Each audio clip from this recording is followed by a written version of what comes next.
Hi, my name is Ray Muradaz. Joey's my son. I'm incredibly proud of him, and I wanted to thank him again for the things he said. I have him, who has been in the school system now for 6 years, be in for 2 more.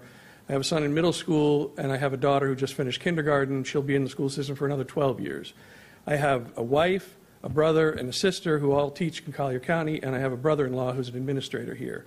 I have a very vested interest in the school system, and I have a very vested interest in its success. And in order for it to be successful, we have to figure out a way to come together on these things. There has to be less of the animosity. And to put an olive branch out there and to start the conversation the right way, I want to commend Ms. Lichter and Ms. Donalds for the work they did to put together Mason Classical Academy.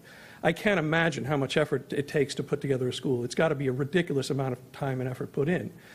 And it's an important thing to do because you guys are creating a different model. And that's a great thing because it gives us alternatives to start looking at and compare and to see what works and what doesn't.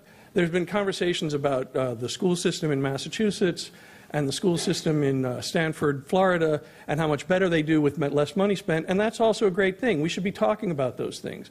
We should be trying to find out what are they doing that's working? How can we replicate that here?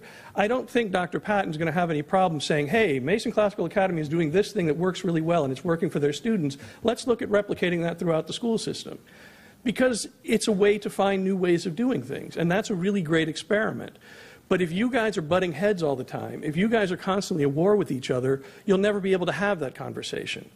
No one here wants the thing to fail. No one. None of the people that have argued against either side want the thing to fail. I don't want my kids to not be able to go to college because they're coming out of an unaccredited school system. I don't want that to happen. I don't want to have to come to these meetings for the next 12 years to try to keep that from happening. Because frankly, this isn't what I want to do with 4 hours of my night on a Tuesday night. I think there are ways to solve the problem, and I think a lot of it just comes down to trying to understand the commonalities. There's been conversations about trying to have another facilitator perhaps help you guys to come to that understanding.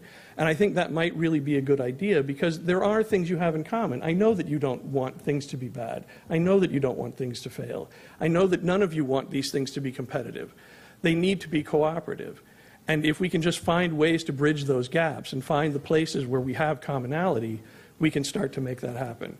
I commend the superintendent for a great job over the course of the time that she's been here. I was here in the bad years. I'm seeing the improvement that we've had. I think it's amazing that we had all these fights about whether or not her contract should be extended, and she comes out with a 3.69 out of 4 rating in her evaluation.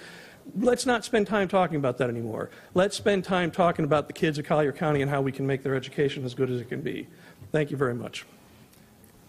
Is that our last public speaker? Yes, ma'am. Very nice way to end our public comments. At this point in time,